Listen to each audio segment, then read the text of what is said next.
Hey, welcome to the award-winning 99% Radio Network here in the Fishbowl, broadcasting you live from Fishbowl Studios and powered by the OBBM Network. Fishbowl, the 99% Radio Network is brought to you by Glenn Lawson Law Injury Attorneys.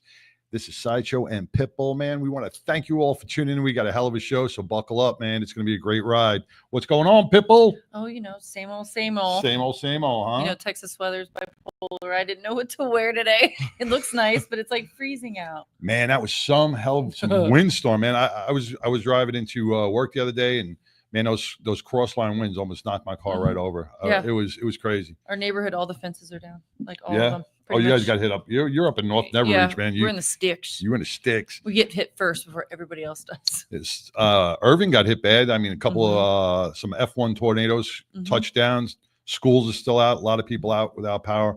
Hope nobody really got hurt. Hope everybody's reeling back from the storm. Hey, Pete Colley over the UK. What's going on, brother? Thank you for tuning in from across the pond. I don't get political, and I don't get political. And me and you have Republican, Democrat, conservative, liberals, every type of friendship out there. Yep. But last night at the when President Trump was speaking, I don't care if you love him or hate him, despise him, you want whatever, but he honored a 13-year-old boy who was battling brain cancer. He's terminal. He's only got maybe 6 to 8 months left after 8 surgeries. And his dream was to be a police officer. That was his, that's his dream. So he had the Secret Service director induct him or make him an honorary member of the Secret Service. And as everybody stood up, certain party members refused to stand up and applaud this child. They honored the family of 2 children that were killed by illegal immigrants. They honored a widow who lost her husband from the NYPD. Nobody honored these. Nobody stood up and applauded these civilians that were being honored. And I thought, what a disgraceful act. That was shameful. Not the place. It wasn't the place. And these are victims. These are victims and families that you're supposed to, I don't care what you don't care about his politics, you don't care about anything else, but you do not victimize a victim twice. I just thought it was horrible. And I felt so bad for that child, 13 years old. He was such a cute kid, and God bless him and his family. And he was so proud to hold up that Secret Service badge, and they really did him a disservice. And I just thought it was a shameful act, just a horrible act. And even one of the NYPD officers' wives was there.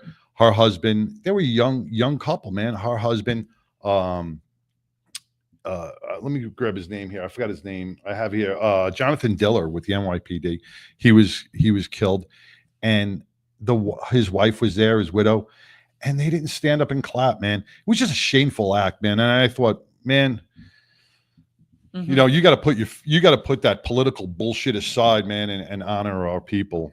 But anyway, that's my rant. I felt I needed to share it, but I'm not painting a broad brush. Those are the people who didn't stand. Shame on you.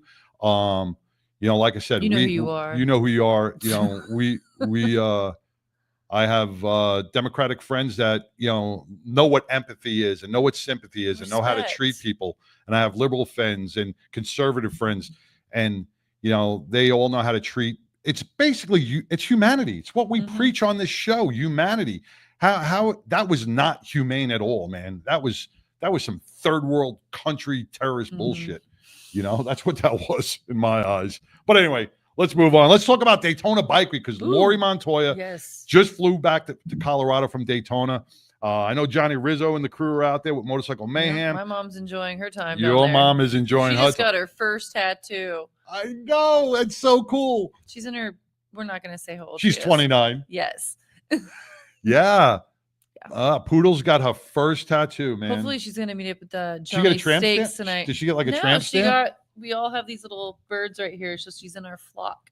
Oh, Yeah. very cool. Very cool. Yeah. Maybe she'll show me when she gets here. Of course she will. Of course she will. Yeah, well, Poodles, I'm hoping you're having a great time. God bless. And hey, the damage that she causes in Daytona, we cannot be held responsible She's supposed for. to meet up with Johnny Steaks tonight. Johnny Rizzo, hopefully. Yeah. He's at was it Boot Hill? Boot Hill. Boot Hill tonight. Yeah. 7:00. So Johnny, if Pitbull's mom comes, you'll know who she is. Screaming in the Boot Debbie. Hill, you'll know her. You'll know her.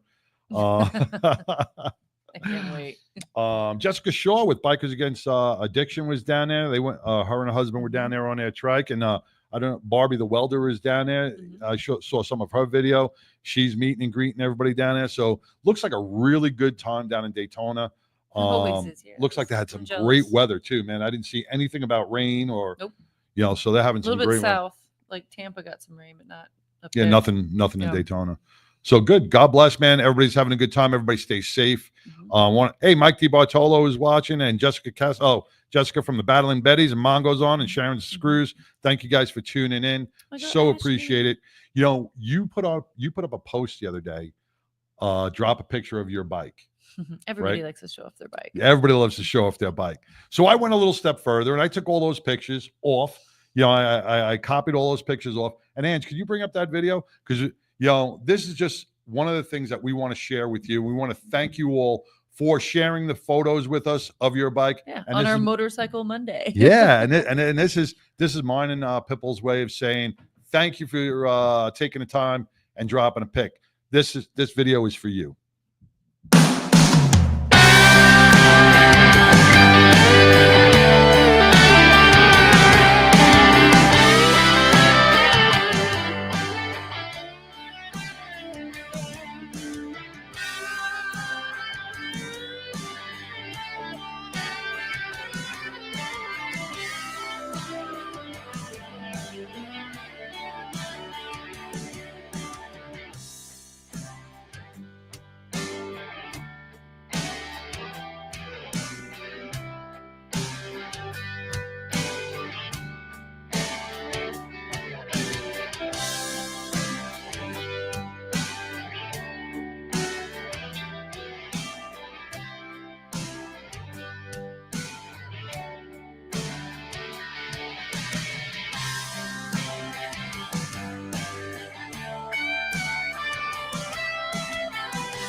Hey, man.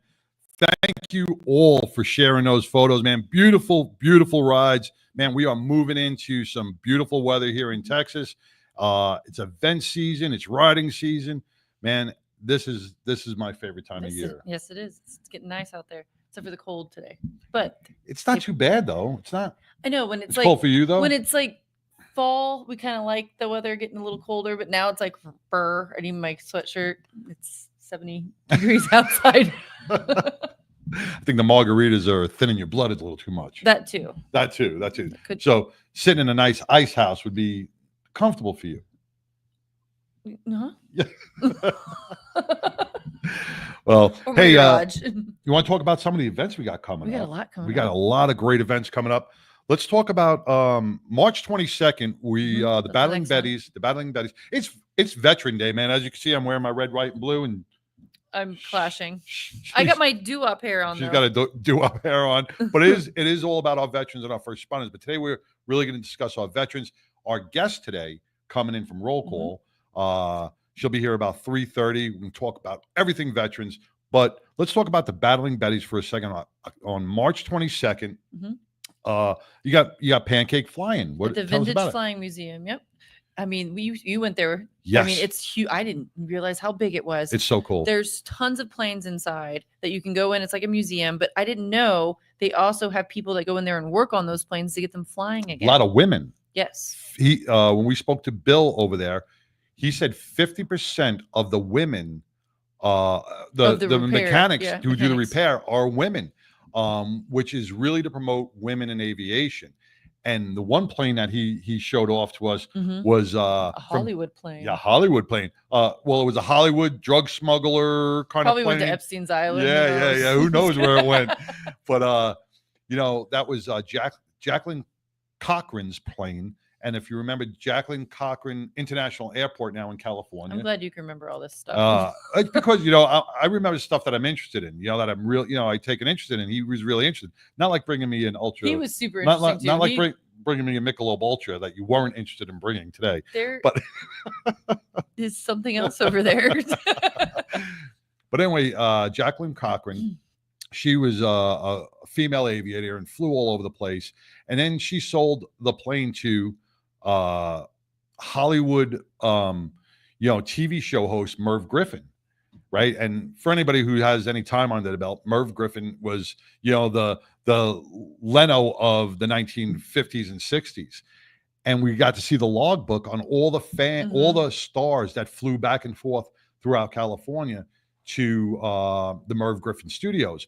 And it was like Clint Eastwood, Gene Hackman was on there, Dinah Shore, Burt Reynolds, and a host of others. And you can see that when you come to the pancake breakfast. Yes. Yeah. You're allowed to walk in the plane and see it. They've got tons of planes there too. Yeah. Tons. And they got that. They have the Warbird helicopter there. The banana. The banana. But you can go take pictures. Some of the planes you can get into. And they have the Rosie the Riveter Garden. And the Rosie the Riveter Garden that you guys just worked diligently. Now, what did you guys do that day? You put down new mulch? I mean, so because it needed tending to. So we basically just ripped about all the old stuff, put in new stuff, put mulch down, and took some pictures. Yeah. Well, I mean, because nobody else is taking care of that garden, right? They need help. They need help. To keep it ready for the season and stuff. They have rose bushes there. I mean, tons of different plants. She was telling me about all the plants, and I looked like, huh? Like I didn't know half of this. I can kill a fern. Yeah. But yeah. It's a beautiful garden. It's right attached to it, to the museum. And then right when you walk to the front of the museum, or I guess the back of the museum, that's when it's right against the airport. And did you see the old plane right there parked too? Yes, yeah. And so everything's going to be open. Pancake breakfast. People are going to be flying into that airport for the pancake breakfast. Really? Yes. They're going to fly in for pancakes. What status do you have that you can fly into like pancake breakfast? No, they're out there. They're out there. That's some pretty high status. Right? That's pretty cool. Right? Is Lori on? Did she pop on yet? All right. So we're gonna, that pancake breakfast is going to be from 8 a.m. to 11 a.m. Sorry, that's like a Denny's breakfast. This is 8 a.m. to 11 a.m. at the Pancake Fly-In at the Vintage Flying Museum at 505 Northwest 38th Street, Hangar 33 in Fort Worth. We have the address on our flyer. You just put that in your Google and you'll bring you right there. Real easy to find, easy to get free, to. But we want donations. Yeah, it's all helping because it all goes back to women in aviation. Goes back to that. That's it. Let's bring Lori Montoya on. I know she just flew in from Daytona back to Colorado, where I bet she's freezing her ass off. What's going on, Lori? How are ya? How are ya? How are ya? How you doing? How you doing? I'm doing okay.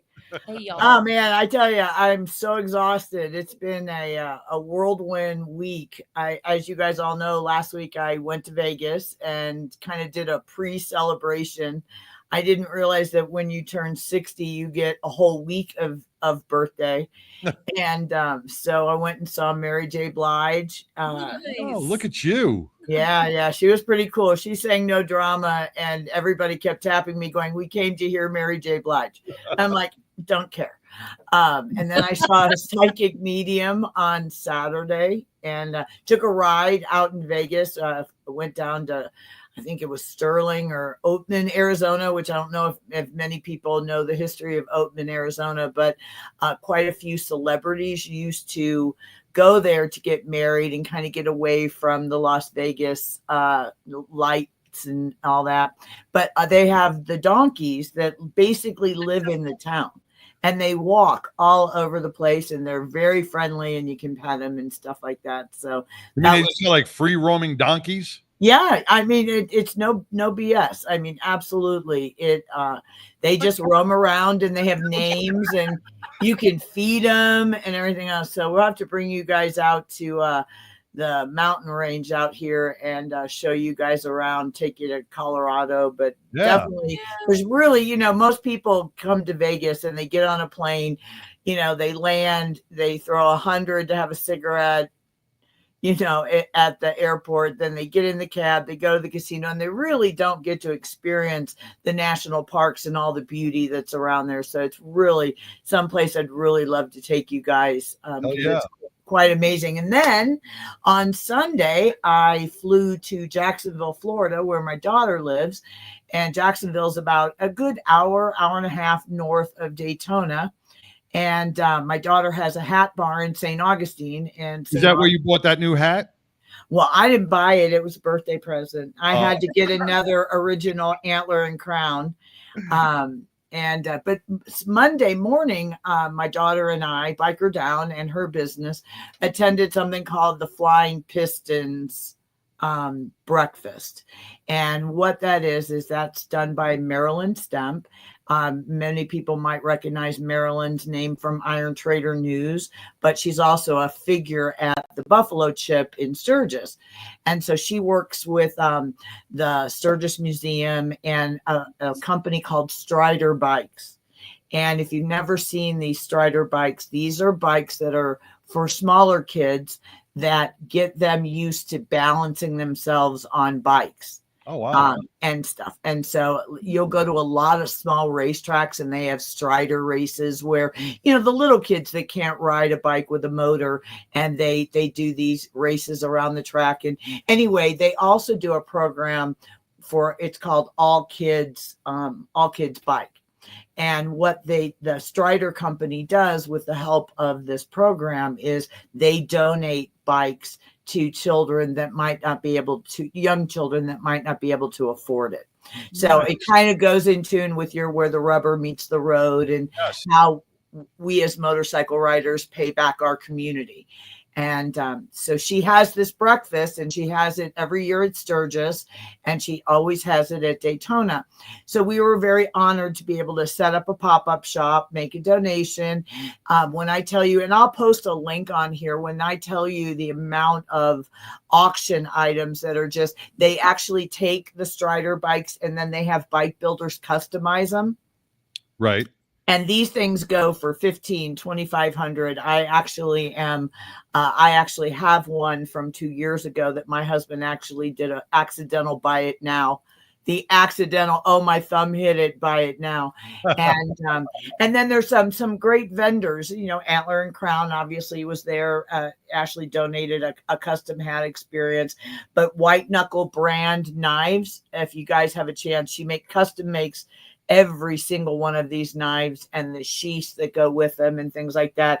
And then Metalworks Garage, I believe, is out of Chicago or more of the Midwest, and they make these custom benches that you can sit on. And this year it had the Flying Pistons logo in it and things like that. It was really, really cool. Cool. And that's Metalworks Garage. And then it was sponsored by a very good friend of mine and sponsor, Motorcycle Safety Lawyers. But one of the highlights of it was a lot of celebrities come. And, while you were saying it was warm in Florida, in the morning, it's been pretty cold. Like, I think it's warm. Let me ask you, is it Pitbull women cold, or is it like just cold? Because it could be 80 degrees in the studio, and she's like, I'm freezing. Well, yeah, it was probably 50, but when you are saying 50 and then you get on the bike, yeah, okay. You're now talking 20 degrees colder on the bike. Exactly. And then if you go way too fast, then it's 30 degrees. So, yes. So it had a great turnout and things like that. But one of the highlights was all these custom bikes came in from Southern Country Customs. And I mean, the big wheels and all decked out. But the owners of Southern Country Customs out of North Carolina is Rusty Wallace. Really? And Rusty Race car, Wallace. NASCAR Rusty Wallace? Yeah. And Rusty Wallace's son, Steven, and stuff. So there was about 12 of them that came in. And again, I'll pop that video in there. But I mean, these bikes were just, I mean, they're road ready. You know, sometimes you go to bike shows and you see these bikes and you're like, yeah, but they don't really ride that on the road. These bikes were most definitely road ready and but just stunningly beautiful and stuff. So, you know, that's always a highlight for me. I have a real quick Rusty Wallace story. My stepson was paralyzed in a snowmobile accident in around 1999, 2000. And they were opening up a Cabela's in Michigan. So we took a whole bunch of, Rusty was racing then. And so we went to the, you know, we were a NASCAR family, friends and everything else because of Michigan International Speedway. So we went to the opening where he was doing a signing, and he literally signed stuff for us personally for over 30 minutes. Wow. With nothing but a smile on his face. And this is the second time I've had the privilege of seeing him long after that. And he always remembers that opening and going to Dundee, Michigan. And the story that I tell kind of brings it back, but so gracious, just beyond, you know, and it's nice to see that this isn't, when I say a high end, meaning there wasn't a lot, you know, TV cameras. This was just, you know, people that love freedom of the road. You know, they love the charity. They want to get more people, you know, children and things like that into two wheels, you know, because from the bike comes the dirt bike, comes the street bike, and there's your future of our motorcycle. Yeah. And when you get to my age, you buy three wheels. Hey, my freewheeler, I ride it like a scalded dog. You will never have to wait on me with my three wheels. Oh man, like I said, from Texas Harley Davidson, I just purchased my bike last Saturday. Man, it is a whole new experience, a whole new world on the road. What'd you get? Did you get a Tri-Glide? I got a Tri-Glide, yeah. Okay. What an absolute pleasure it was to get out there on the road. Tigger loves the ride a lot different, man. Oh my God. She's on the back of the bike and she's just like, I could just like fall asleep. I could just take a nap. You know, the thing about three wheels that most people on too, because, you know, many times, I mean, I've been riding three wheels since probably 6 or 7 years. And most people go, oh, you don't ride two. And truly, I'm like, yeah, but I also accelerate in the turns while you're slowing down. Hell yeah. Hell yeah. And you won't have to wait. I've got a 114 in my freewheeler. That's what I got. You're not going to have to wait on me. I don't have a fairing. I just have a windshield. And to be quite honest with you, other than when you park it, or once you get past second gear, you know, but I know I'm not going to go down.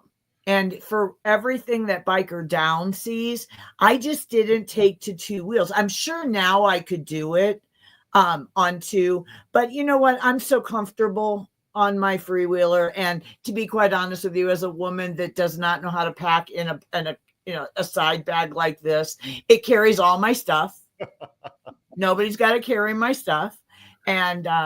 And I just love it. And I've got a big old trunk and all Louis Vuittoned up and blinged up and stuff. Well, I don't have my Louis Vuitton or my makeup bag with me. But you bring up a great point, and this is what the difference is with the three wheel, because like when I came out to the Vintage Flying Museum. The Vintage Flying Museum, you know, I always hated riding two wheels on like the roads here in Texas because they're always beat up.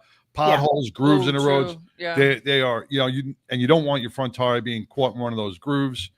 Man, I drove down 820. I was like, oh, I'm a friggin' boss, man.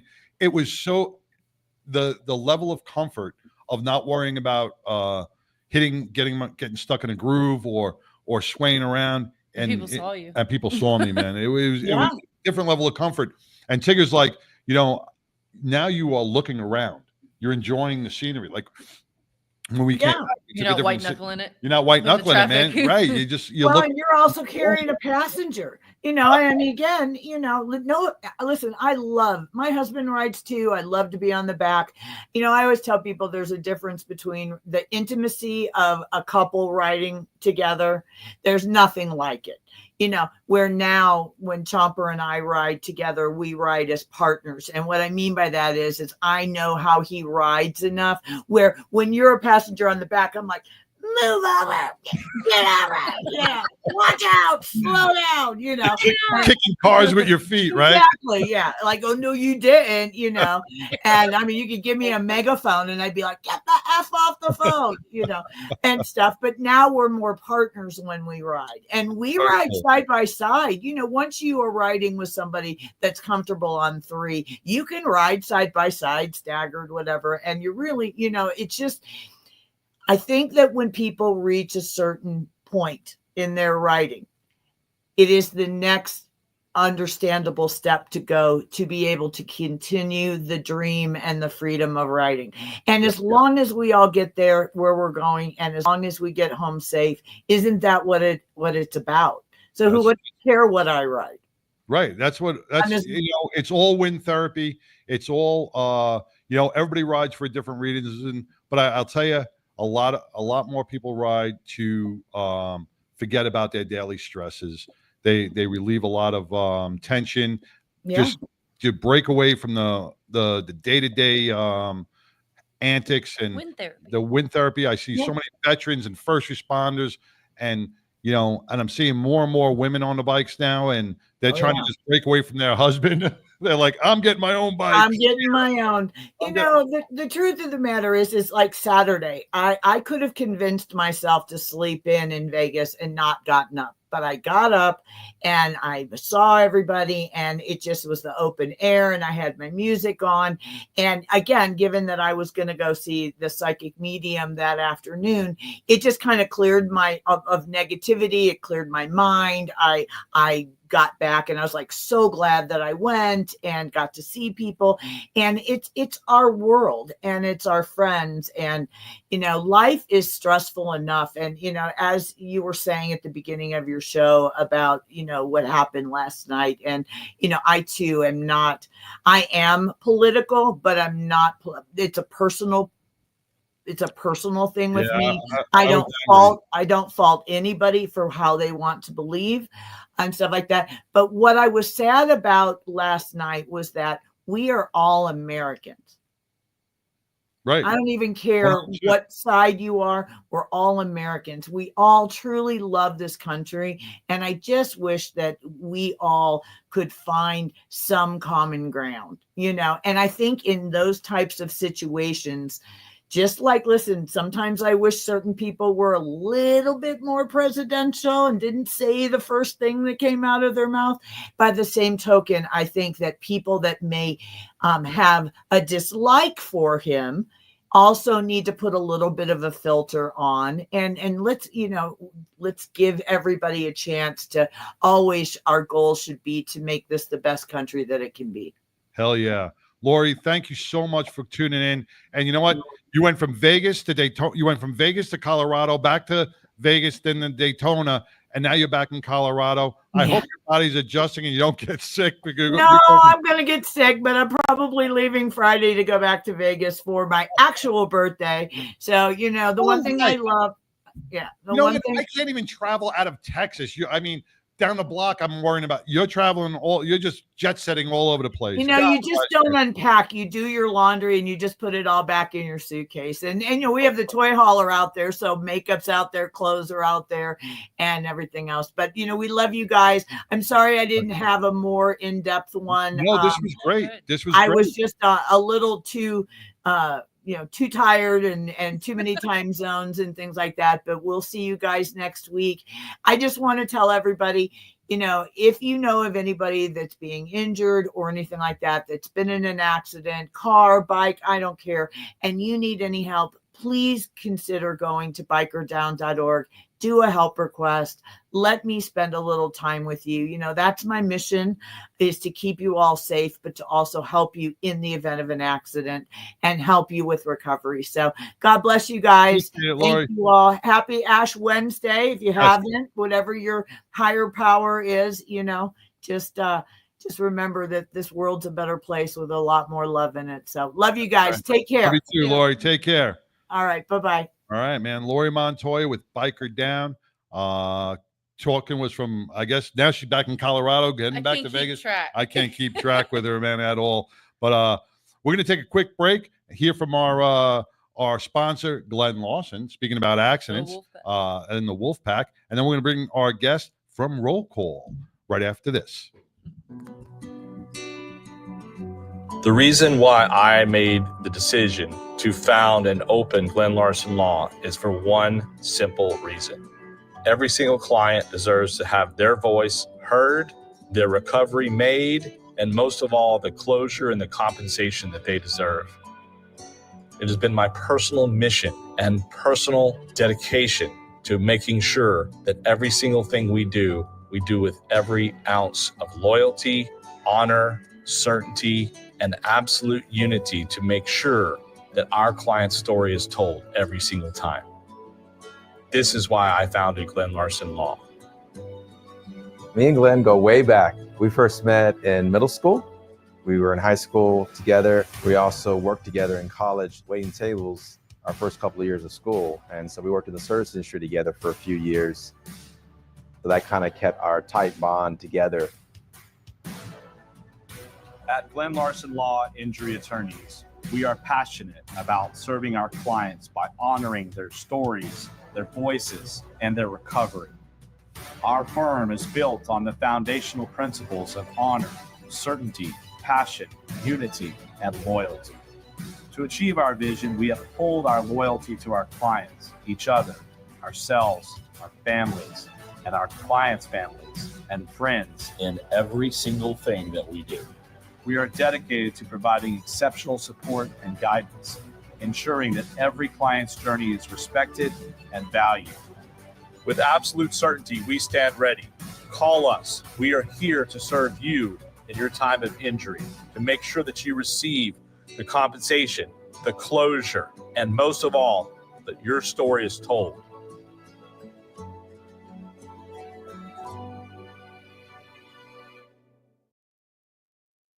Hey, welcome back to the award-winning 99% Radio Network here in the Fishbowl, man. Boom. Excitement. And it's, you know, it's all about our veterans. It's all about our first responders. It's all about our American people, you know, and it's where the rubber meets the road on every single aspect. We can make a difference together. And today, our very special guest is Mary. I'm going to mess up your last name. Staffeld. Like Seinfeld. Like Seinfeld. Staffeld. So elegant. Staffeld. Now, you are a senior master sergeant with the United States Air Force. Retired. Retired. Right. Well, do you really actually ever retire? It's always in you. Yeah, Right? that's true. That is true.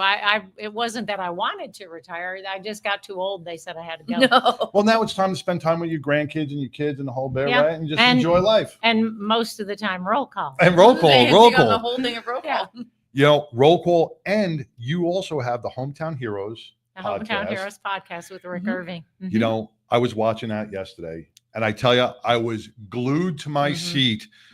Bill Pugh. Bill Pugh, a Vietnam veteran. You know, and you know, this is where roll call is so important, and we'll get into what your organization is all about. Because what I was thinking, and you answered it later on in the show, I'm going, Vietnam veteran, he's got to be up in his upper 70s, maybe 80s. Right? Probably doesn't even remember what he had for breakfast. Doesn't know how to work doesn't remember yesterday. But he was so vivid on those stories about, the color of flashlights and the names of people that was sitting next to him. And it was just a flesh wound. And it was empowering to know that this man, because that was a healing network for him. Right. You know, he was able to share that experience. He was about to share that story. And that's what's so important with all our hometown heroes and all our veterans is they just want to share what they did, and we have to be the listening ear. We have to honor them and say, you know what, thank you for your service. God, I listened to him. And I mean, it was so heartwarming about what he did, and God bless him that he came out of there alive. Yeah, for sure. And that was the third time that we've had him on. In his 2 years that he served throughout Vietnam and Cambodia, he has had so many, and we still didn't finish all of the stories. And that's one of the things. And when he said, when I asked him that question about, you remember these things so Yes. vividly, and you're telling these stories, and is that healing? And he said, I didn't talk about it. And we hear this from so many of our veterans at luncheons. They don't talk about things until we get them to a luncheon. And his thing was, I sat at a table with other veterans, and guess what? It's not so scary because you don't judge me for what I did, and you understand. So if I talk jargon or lingo or whatever, I don't have to explain myself. I don't have to wonder if you're going to question me or question my intentions or anything else. You just are there to listen and to be empathetic and know I've been where you And are, laugh. or at least understand where you are. Right. Yes. And laugh, because even with all the trauma that this man has sustained throughout his career, when he told me he was sitting, and I'm just gonna, because this really got me. This is like a Don Graves story. He was sitting. He said it was like 3:00 in the morning. He was up on his bunker, and the VC was below him, and they were outgunned, outmanned the whole bit. I guess they got broken off from their platoon, so it was only like 6 or 8 of them, and they had to sit there for what he said seemed like hours, right? And he had to pee. Yeah, that was the story. Yeah. What do? You got the VC that just want to wipe you out, and you got to be quiet. He didn't want to kick a rock, didn't want to move, but we all know, like, oh, we just can't pull over to a QT and go, let me just use the run in and use the bathroom. What do you do? And he said he was in so much pain that he said, that's it. I just had to let loose. And it was so natural and so fun, because then you turned around and said, you have to have some sort of humor in war. Yeah. And that show yesterday, if you go check out that replay on Hometown Heroes, follow them and listen to them every week, because man, the stories are amazing. Yeah, and you talk about humor in war and Don Graves, and one of the stories I always have Don tell when we're out, because people always say, well, is there humor in war? Well, yeah, there's humor in war. So I say, Don, tell him hot chocolate.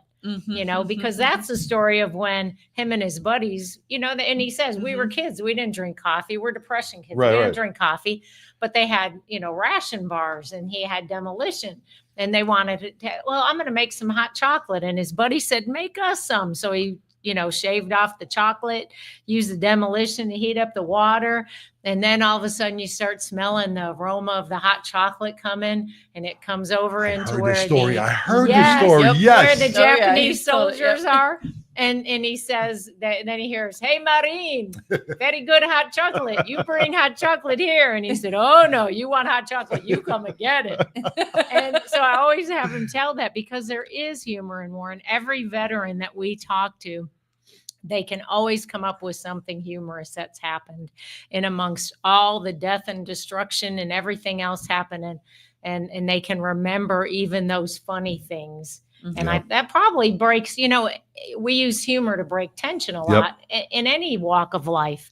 And so that's one of the ways that they can break that tension because you can't remain under that kind of tension forever. It will just break you. And we have to accept it as, hey, some of it is, some people think of it as, well, that's a distorted sense of humor, but we need that. We need that distorted sense. We need that. They need that to bring out the trauma that they felt. And that's what Roll Call is all about. It's bringing everybody together. So like-minded individuals from any veteran that has, even just being deployed, even if you weren't in combat, just a deployment is trauma enough. Going to another country that you are not familiar with for 6 months or to a year, being away from your family into a zone that, hey, I don't know what's going to happen. You know, and I've talked to veterans that go, well, I was never in wartime, but I got deployed. That's a trauma. It is. Well, you're away from, you miss all kinds of events at home, but you're also most of the time in a country, especially those of us recently when we deploy to the Middle East. So now you have to understand the customs. So as a first sergeant, when I would take people to town in the Middle East, I was in Qatar and I was in Kuwait. And in both of those cases, when I would take the folks to town, my airmen into town or to go to another base, if we stopped for any reason, we had to understand certain rules. And for women, it was even more. Yeah. Like we could not wear short. It was 100 and some odd degrees. I'm not kidding you. There was times in So Kuwait, nobody's walking around in a bikini. no one's walking around in a bikini. No bikinis in Qatar or. Yeah, well, not off base. Yeah, not off base. Indeed, if you're on base at the pool, you'll see some bikinis. But in Kuwait, you're not going to see anybody unless they're at Arif Jan, which is the army base. They're the big army base. Okay. But off base, you're not going to see any females because that's just not part of the culture. You can't raise your arms. You can't have your armpits exposed as a woman. Really? As a woman, you cannot do any of that. You can't wear shorts. There was all kinds of rules that we had to follow. Now, if you didn't, what would happen? Well, I didn't ever Oh, test we don't want to find out. You got an itch. There was one road that we would travel down on occasion because it was a shortcut, and it was oil field road in Kuwait. And the reason it's called that is there's so much oil that funnels down into Kuwait that the oil literally sits on top of the ground. Oh, wow. But it's patrolled. So to enter or, to go through that shortcut, you have to go through a gate, and the Kuwaitis have to let you through. We had to stop out of their sight if I was driving I called it the Scooby van. So if I was driving, I had to stop out of their sight, and we had to switch play. I had to get in the back. Driving. I couldn't be in the front seat, and Wow. I couldn't be driving, or they wouldn't let us through. I could drive, but they would not let us through oil field road. So we always stopped because otherwise it took you longer to get back to our base. So there are things that you experience, but folks experience a lot of things that aren't so pleasant, even if they're home stationed. But everybody, when a military member serves, even if they're home stationed, there are times that they still miss things with their families because you have things going on that, exercises and what have you, that you may not be able to get to that wedding, or you may not be able to be at that birthday party. And there's all of those things that military members give up to defend the freedom for those that are not in uniform. Yeah. And, we thank all of our veterans, because if it wasn't for you, past and present, me and Pipple would not be able to be here today with the freedom of speech, that we have, and being able to come to you and bring you all this information. And, this is something we can't take for granted, because everything you do on the road, in your private life, at home, wherever, you have to thank a veteran for, because they fought for our freedoms, and because we get them, we take them for granted, and we have to look at them and go, you know what? This is because of a veteran. I'm allowed to do this because somebody laid down their life, faced adversities that I would never ever want to face, put themselves in the line of fire so I could speak to you. And the other thing that I hear a lot from some of our veterans that weren't in a combat zone or didn't serve in a combat role is what you were alluding to earlier, is that my service doesn't matter because I wasn't a combat veteran. Well, it takes a very large number of non-combat veterans. It takes a lot of military members who are not serving on those front lines to make sure that war fighter has what they need. So you have to have, I always heard so I was a first sergeant in 3 different units, and my last one was aircraft maintenance. And of course, the maintainers always believe that without the maintainers and the pilots and the planes, there would be no Air Force. And while that is somewhat true, and, probably a higher percentage than not, the fact of the matter is I always ask them, well, how are you going to get the plane up without the supply people bringing you what you need? How are you going to get that plane up without the fuel. So you Yep. can't work on that plane without supply bringing you parts. You can't get that plane off the ground without fuel. So fuels has to come in. And where do they get the money to be able to do that? They need the people in finance. Right. So really, It's a chain. It really is very, very integrated, and it takes everybody supporting that one war fighter to make sure that they're taken care of. So when I hear somebody say, my service didn't matter because I wasn't in the war zone, I was home stationed, I was whatever the case, that's wrong. Because Yep. the day that you joined the military and you raised your right hand, you swore to uphold and defend the Constitution of the United States of America, and you were willing to give your life. You signed a blank check up to and including your life. Yep. But you don't get to pick where you're going to go. Uncle Sam picks where you're going to go. Right. Let me just, Mad Dog Meek, hey, thank you for tuning in. James Yeskovich, and thank you guys for tuning in. Mad Dog Meek with America's Guardians, the motorcycle club. He reminded me today, and I totally forgot. And I thank you for reminding. Today is the 85th birthday of the Seabees. My father-in-law, God bless him, 86 years old, still lives with me and Tigger. And he was with CB6. And what he turned around to me, their motto is, we build it and we build and we fight, and he used to always say, I was never in the combat zone, but I built the bridges to get them to the combat zone.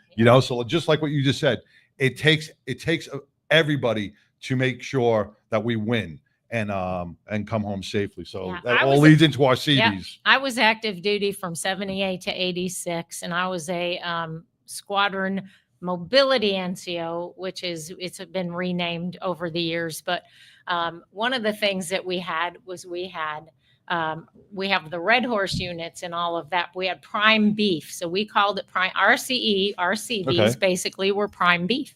And one time I asked the CE folks, and I said, well, why do you call it prime beef?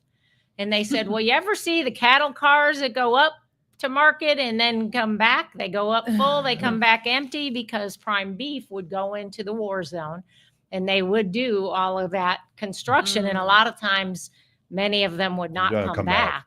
And when I returned in 05 till I retired in 2020, of course, names had changed and all that. So then, of course, that's where Red Horse comes in. And so how many total years did you do in the service between active and reserve? 22. And I was a full timer. So I was an air reserve technician for 5 of the years. And then to be a first sergeant in the reserve, you cannot be an air reserve technician in art. So I left that world. And I became a first sergeant, and I deployed a lot. I deployed 3 times from 16 to 18, 19. 3 years I deployed 3 times as a first sergeant. And one time I had only 6 months between. And so I had to waive my dwell time, because you have an automatic period of time that they can't deploy you. Right. But the unit needed me to deploy, and so I waived my dwell time, and I said, here I go again. God bless you. God bless you. Mongo's on USMC 79 to 83, active duty. What is that? PUS? P-U-S? Huh? I don't know. That's what he wrote. Maybe it's just his Marine fingers. Maybe he's writing with crayons. Reserve time later. I had a blast and traveled the world. You know what? We'll forgive our Mongo Marine.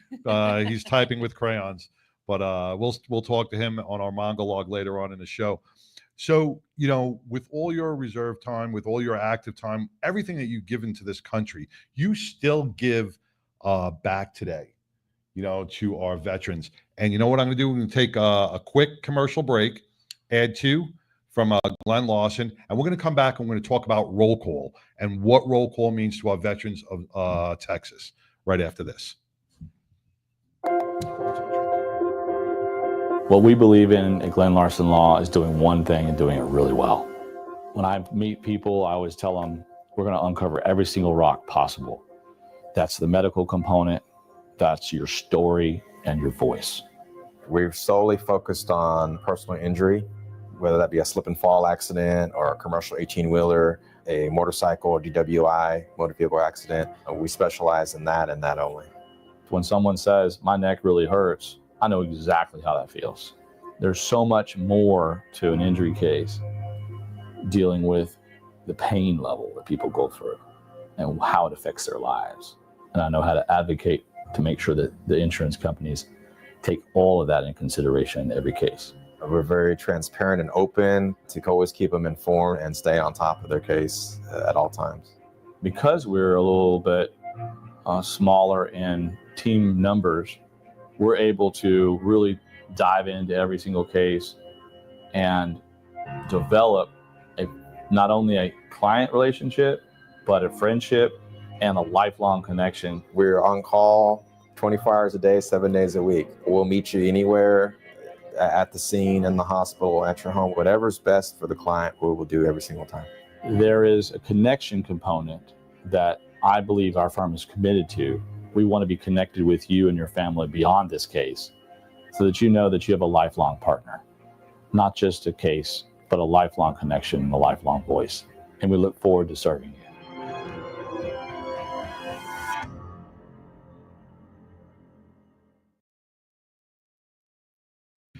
Hey, welcome back to the 99% Radio Network here in the Fishbowl. We are talking with Mary Staffeld. It's just Staffeld. Staffeld. Like Seinfeld. Staff Staffeld. with an ELD on the end. Staffeld. I am so bad with last names. Yeah, It's that's all hard. right. It is so I horrible. get them all. Stafford, Sheffield, I don't know. We're just going to call you Mary. Yeah, good. Mary from the block. That's Mary from the block. Usually they call me Mary at roll call. Mary at roll call. You know, and roll call, Pitbull actually got me involved in roll call. Then when I started going to Cafe Republic and I met Don Graves and I spoke with him and Beers and Betty's. And it's just, you know, when you enter into this world, because I am not a veteran, I support our veterans. I'm law enforcement, but I have been so overwhelmed with the stories and the care that these veterans deserve, and the network that you guys, both of you guys, you know, you Pitbull, through the Battling Betties and everything you guys do, through the senior homes and dressing up and bringing smiles to these heroes' faces. You cannot not be involved. Mm-hmm. You have to want to be involved because it's heartwarming. Yeah, So- the Battling Betties have been great. They've been such a good partner with us, and the vets love when the girls come in all dressed. I mean, they just can't wait to get their pictures taken all the time. Yes. It's something. So Yeah, you guys do it. The Battling Betties is a great Yeah. service. Because we talk about bringing back memories, and that's Right. memories Mhm. of back when they were, you know, at a younger and more vibrant time in their lives, and you guys do that. Well, it was like the Beers and Betties. You were there being our Mhm. DJ. And Yeah, had yeah, all yeah, the yeah. old tunes coming up. We had trivia and stuff, and everybody was up there dancing, and it was Yeah, a good it's time. great. Oh, that's right, man. That was Yeah, that you're- was so much fun because you see, and then they grab the mic, and you know, it's great to watch these.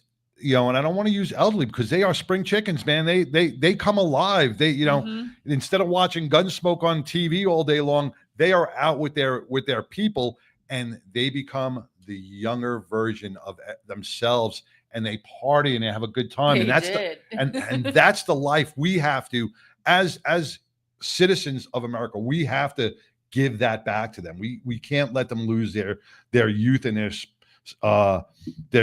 spirit. It keeps them alive, and that's Mhm. what It I've definitely said does. about it for the longest time. So when we think about roll call started in 2014 with one guy, Kevin Bolt, with the vision of taking World War II veterans to lunch and letting them sit around a table and talk and share stories. And so he had the very first lunch was June of 2014, and he had 15. I have the picture of the original Oh, 15. wow. The first 15 members of roll call, and of that group, I think only one may still be with us. Jack Dye. We just lost Bill McIntyre at 104. Wow. He was one of the original. But so the group kind of started. So he would pay for the lunch by asking his, but hey, can you kick in to pay for their lunch? And can you, and so over time it started to get a little bigger. The second lunch was August of 2014. And that's the first one Don Graves went to. And, So as it got bigger and bigger, he's having to fundraise and find ways to pay for these lunches. More people of different service eras are starting to come.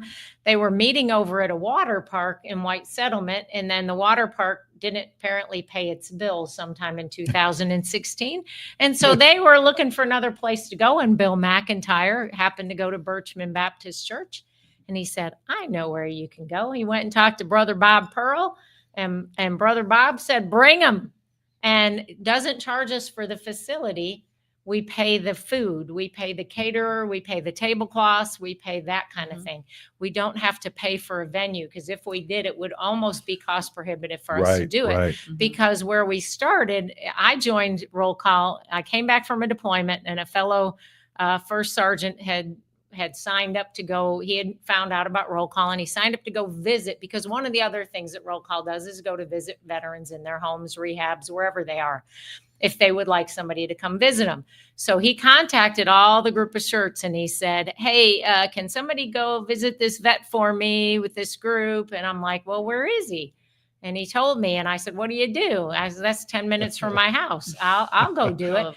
That's where I was introduced to roll call. And then the next meeting they had, same first sergeant said, hey, they're looking for somebody to go sit in on their board meetings and maybe be their conduit to the base and to the wing and all that. And I said, well, I'm retired. Other civilian. They were drafting you. They were drafting you. Civilian wise, I was not working anymore. So, I said, okay, well, I'll go. And then that first meeting I went to, they voted me in as the secretary, and the rest was history. A year or so later, I was a vice president. And then now I'm in my 5th year as the president of the organization. And nobody at roll call gets paid a penny. Not a board member. Nobody at roll call gets paid. Every penny we bring in goes to take care of the veterans. And on that note, I want to give a big shout out to all the roll call officers, because they deserve just as much. Mary, you're the president. You're still looking, I guess, on your website, it still says it's vacant for the VP. Yes. What did you? All right. You got Secretary Kim Hingen, Treasurer Dana Link. Roy Davis, who's the military liaison. Roy has been on our show a couple of times. Then you got a fundraising is Debbie Dickinson. Reception and outreach is Jody Choate. Director of special events is Carla Wicks. Director of publicity is Jeff Hinchen. Volunteer coordinator Steve Gross. That's an easy one. And the official roll call chaplain is Dr. Aaron Critter. Kreider. And he's about to put Major on. We're going to probably do his promotion ceremony at the luncheon. This board is all volunteer, and they're giving back to our veterans. So God bless all of you guys. I wanted to give you a big shout out. Oh, I appreciate that. And most of them are veterans themselves. You don't have to be. And we do have a couple of positions open on the board, because at some point, I think I need somebody to be the president. So I'd like to find somebody who's able to fill in those shoes. I spend a lot of hours. I probably spend 30, 40 hours a week on roll call. And I don't get paid. And when I take Don Graves around to speak and sing, I pay my own gas and I pay my own tolls. Most of us on the board, when we do things to roll call, we go visit vets in the hospital, wherever they might be. We don't take any money out of roll call to do what we do. We just pay it out of our pocket, because that's what we're there for. We're there to serve the veterans. So we do our big event is a monthly luncheon. Besides that, we go visit them, like I said, in homes and hospice and wherever they might happen to be. When COVID was around and we couldn't go visit them when they had birthdays, big 100 birthday parties and stuff, we did drive-by birthdays. We organized those. Don Graves coming up on his 100th He's coming up. birthday, right? And that's going to be a public birthday at the Hearsay in Arlington on May 3rd. He'll turn 100. And his birthday party will be that day at the Hearsay in Arlington from 12 to 3. And anybody can come. We're trying to work on the parking thing to make sure it's not going to cost anybody, because there is a Rangers game that night. But the venue is going to provide the venue and appetizers and that sort of thing. And there will be a cash bar, and everybody will be able to come and go as they wish to wish Don happy birthday, happy 100th. And the next day he's singing at the NASCAR race. So I'll be taking him there. Of course He's everywhere. You know, Listen, he's everywhere. This is what roll call does, because if you think about it, you have Don Graves, who's 100. You had that one of the originals who passed away at 104. Two of them we had passed within a week of each other that were 104. And then who was that we were supposed to have on the show who just broke his hip? Al Al. Chatwin. Yeah, He's 99. 99. So if that's not proof in the pudding that roll call really extends these warriors' lives, I mean, right there, you look at a handful of them that are already up in their hundreds, late 90s and passing 100, and it's because they get out more than I do. Hell yeah, right. They're out a lot. So if somebody says, hey, we've got a suite for the Rangers game, you can bring X number of veterans, then we'll bring those veterans. Sometimes they give us a stipulation on the era that they want. We've taken veterans to Cowboys games. We've taken veterans to different people have galas or golf tournaments or clay shoots. Somebody says, I got a team, I want it to go to a veteran. They contact us. Then we do that. People contact us, schools, organizations contact us and say, can you get us a speaker? So I'll say, what era? What are you looking for? What are you looking for? And then I go find who it is that can go do that speaking, because we need to educate too. So that's the same thing with the mobile museum that Roy runs. We can take that out where people want that to go and help educate all kinds. We have a piece of the Arizona in the mobile museum. And he can do it inside, or he can do it inside our actual trailer, or if somebody has a big enough space indoors, then he can set up there. He's going to be at the Hops and Props. Hops and Props. He and Ricky will both be there. But so if somebody has a gala and they have a table that they want to give us, a luncheon they want to give, we take usually 2 or 3 tables they give us at the Armed Forces Bowl luncheon. So again, these are opportunities to get them out, because the more that they get out, the better off they are. But our big event is the monthly luncheon. And when we started roll call with the original 15, and it grew and it grew. When I joined in 17, there were probably about maybe 500 members, but a lunch was about 200 to 500. Yeah, about 200 to 250 was a normal lunch. Today we have over 1,700 members, and our lunches are 480 to 500. Wow. Can you imagine doing a venue for that? Every month. Every month? Every month, except July. That's the only month we don't have a luncheon. What? And that's when the Battling Betties do that. You guys do Beers and Betties. Right. But can you imagine hosting an event of 500 people each month, a sit-down lunch to be served? Yeah. You know, thank God for the church to with open presentations and it's the number of volunteers, because we do put a plate on the table in front of them. They're not standing in a line to go get their food. And it's good food, and it gets put in front of them, and they get dessert, and they usually eat the dessert because it's on the table. They usually eat it first, which I prefer, right? So, but we start at 11:30. And people start showing up at 9:30 in the morning so that they can sit there and visit with their friends before we get started. So at 11:30, we start with posting the colors, the national anthem, Pledge of Allegiance, prayer. Then we serve the lunch, and they get about 20 minutes that they're just eating and talking, and it gets very loud. And then about noon, give or take a couple of minutes, is when we start our program, and that's with any of our losses. So unfortunately, our average age is probably somewhere in the mid 80s or so of our crowd. And we talk about our losses, and we make sure everybody knows, hey, we lost this person or that person.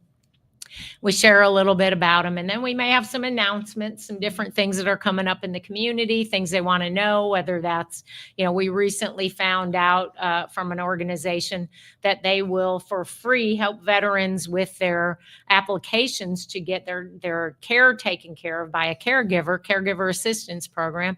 And so we can share that kind of stuff at the luncheon. And we also, as they're coming in the lunch, we have a couple of veteran service organizations. We don't do this for for companies that are in it for profit. Right. But for veteran service organizations, we'll let them set up a table. And so as the people are coming into the luncheon and leaving the luncheon, then they can visit with them and see what they offer. Equine therapy is one that's there every month. But so then we usually have a speaker, and that speaker is one of our veterans most of the time, but sometimes we bring somebody in from outside. We've had a couple of Medal of Honor recipients speak. We've had Chris Cassidy with the National Medal of Honor Museum speak. We've had Shiloh Harris. I don't know if you guys have talked to Shiloh. He is so funny. But he suffered devastating injuries, Oh yes, Shiloh. Yes. I think I met goodness. Shiloh at the Celebrity Softball Classic, hosted by TK. Yeah. Shiloh, what an amazing guy! I know, great warrior, but fun. He funny. is funny as can Yes, be. yes. Yeah. Last I talked to him, he was going to go into stand-up comedy, and I think he'll be very successful. But and so then we finish our luncheon with a little drawing, a little raffle that we have folks that just bring stuff and donate. We have one guy, Dan Avenshine. He is a veteran, but he also does a lot of woodworking because it keeps him busy. Yes. He does beautiful work. Tons of beautiful stuff. And he'll do crosses and all. This last time he had a beautiful chest. Like they were like, we don't need to raffle that. You need to just auction it. Yeah, there was like a battle for a cross last year at the skeet shoot. Yes. Cha-Cha Baby was battling against, and it was back and forth with Cha-Cha and somebody else on getting this cross. Really? Yeah. Yeah. And he makes all of that and he That's- gives it to them. And then we finish with the service song so they can stand up when their song is sung.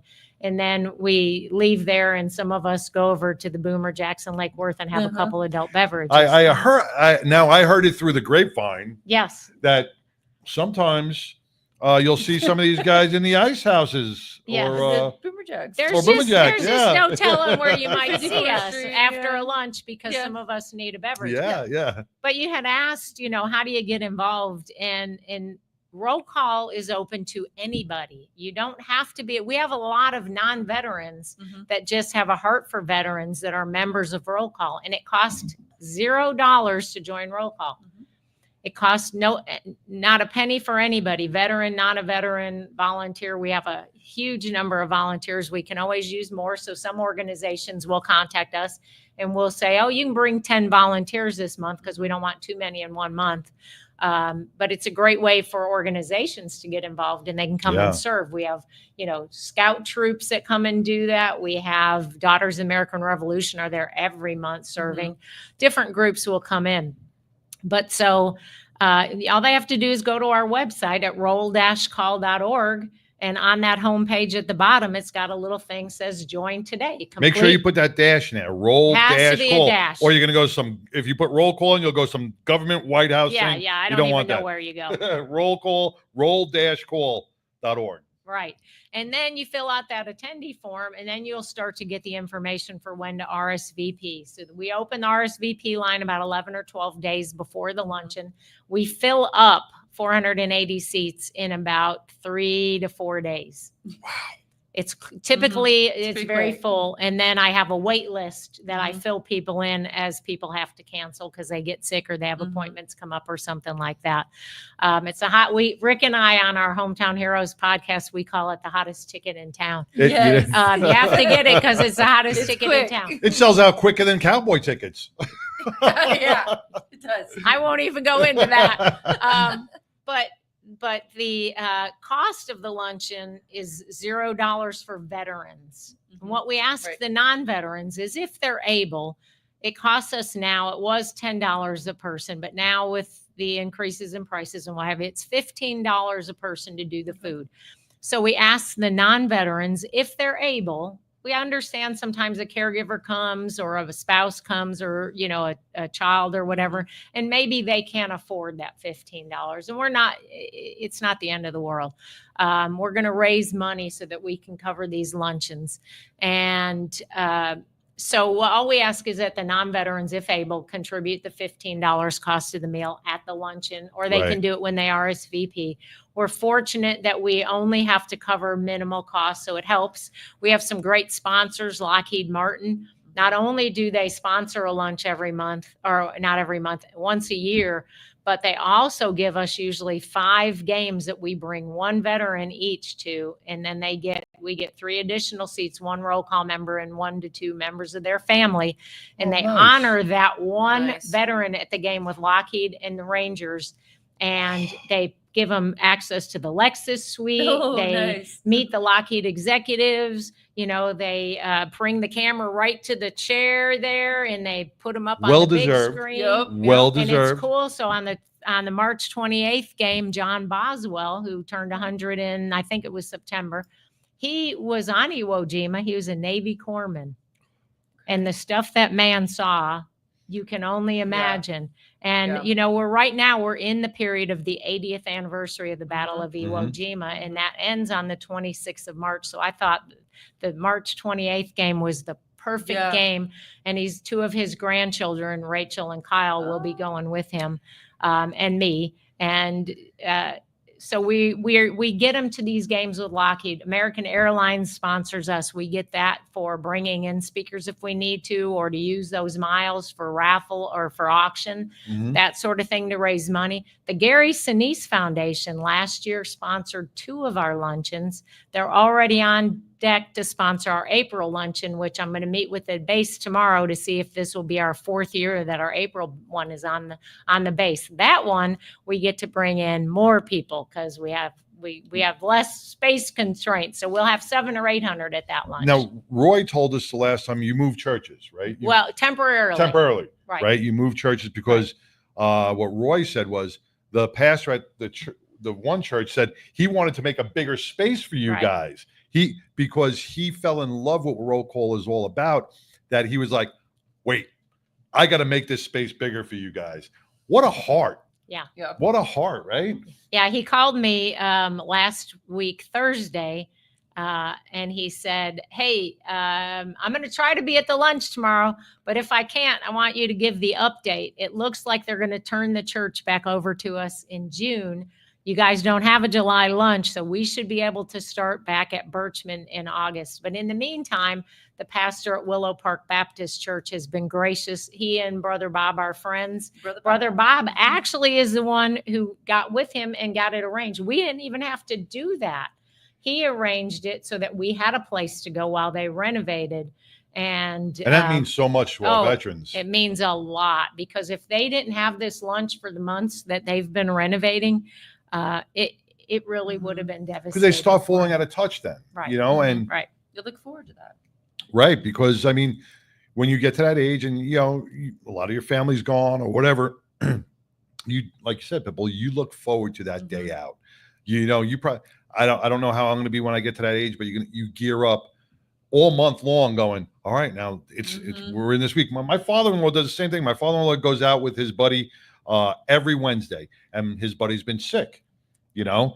So he's like, he's pouting, you know, he'll just sit on a recliner. And so like today we're taking him out. But they, you know, our older generation relies on that because they don't have the communication that they had back then. Now there's communication between either the TV or an animal, you know, a house, a pet, you know, or a nagging spouse. And they want to turn that off, and they want to be around their peers. And some of them don't even have any of that. Right. And so if they don't get up and get moving, then the atrophy sets in, and then they can't get up and move. We have one vet, Tommy Phelps. He's a Korea War vet, and I think Tommy is 93 or 94. Wow. And we took him to the Sons of the Flag Country for Country concert that they do, and I was out there dancing. We were out there two-stepping. Yeah.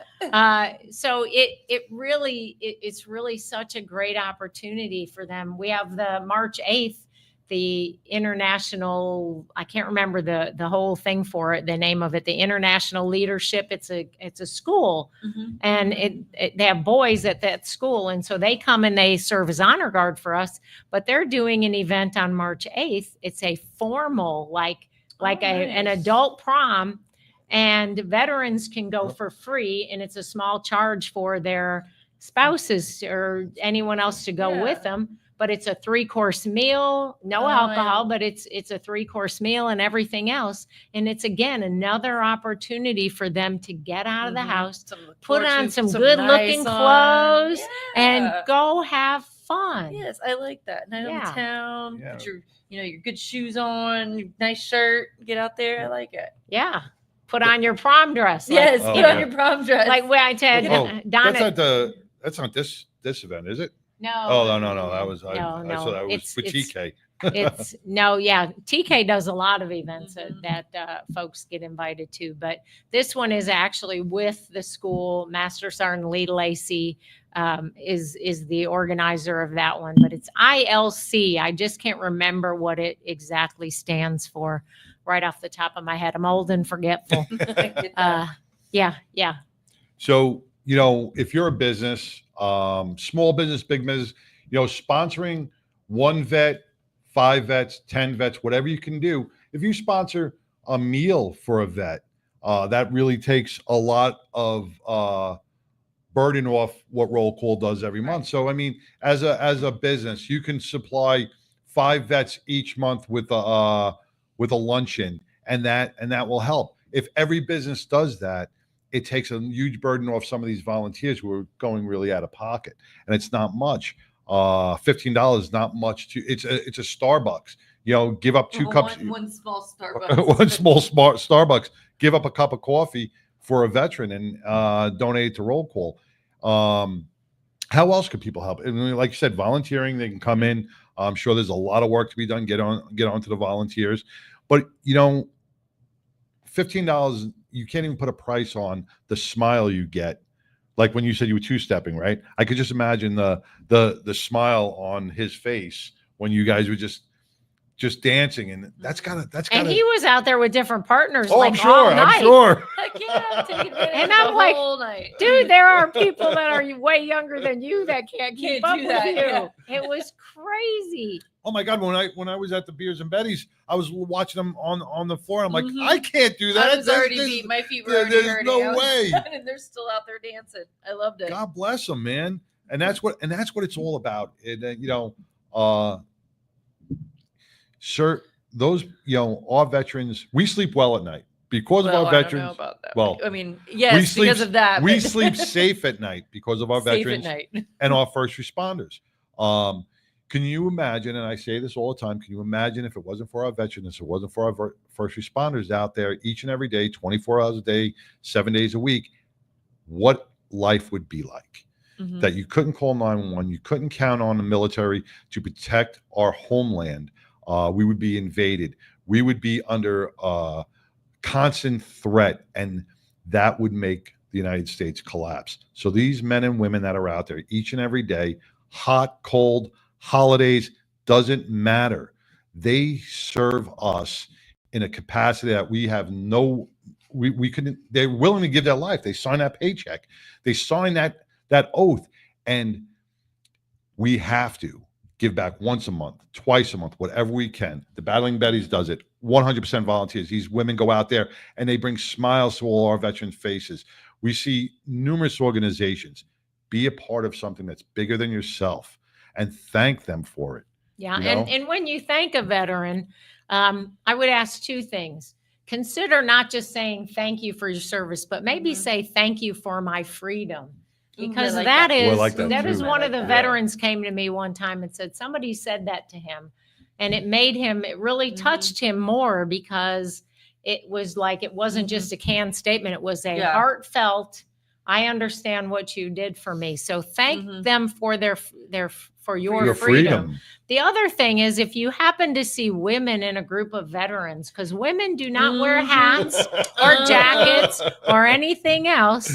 And if you see women hanging around, yeah, well, in my case, my husband, my son, and my son-in-law all did, and they've all been deployed into Iraq and Afghanistan. Right. But what happens all the time is that people will see me or somebody else in a group, and we're with a group of veterans.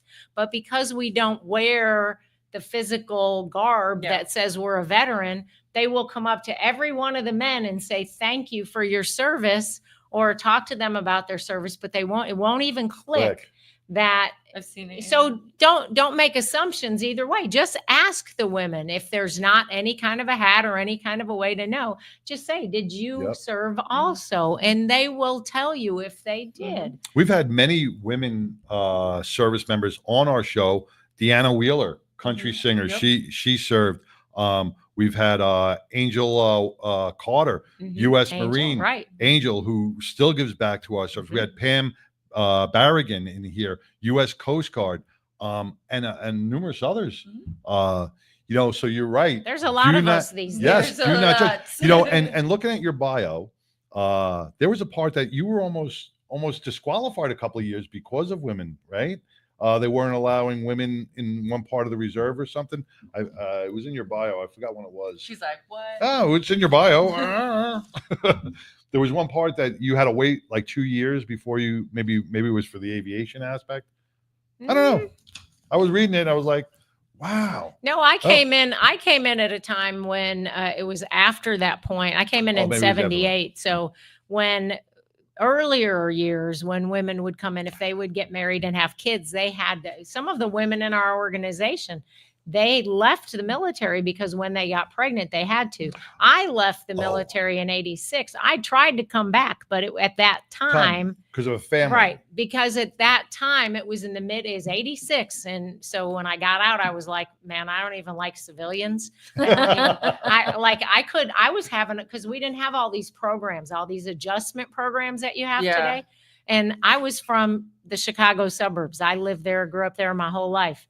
And I moved to Blossom, Texas. Do you know where Blossom, Texas is? Nope. It's a far It's reach from Chicago. 10 miles east of Paris, Texas. Don't even know. And what there it were is. hardly anybody there. And I was not even sure where Yo, I that's fell a into. culture You shock. went But I from was married. Chicago to I was married and that's where he was from, and that's where we ended up. And Oh, I wanted to come back in, but the short because straw on that one, didn't right, you? but because at the time they were downsizing the military so much, the only way that they would have let me come back in, reserve or otherwise, was to give my children up and give somebody else guardianship. And they said, it's okay, you can just get them back afterwards. And I'm like, no, not No. even for a day am I going to give up my children. I had these No. children. Oh my God. I had these children while I was on active duty. Yeah. What do you mean I can't come back? Well, so in 2005, I was out. I had given up. I tried a couple of times and I was shut down. So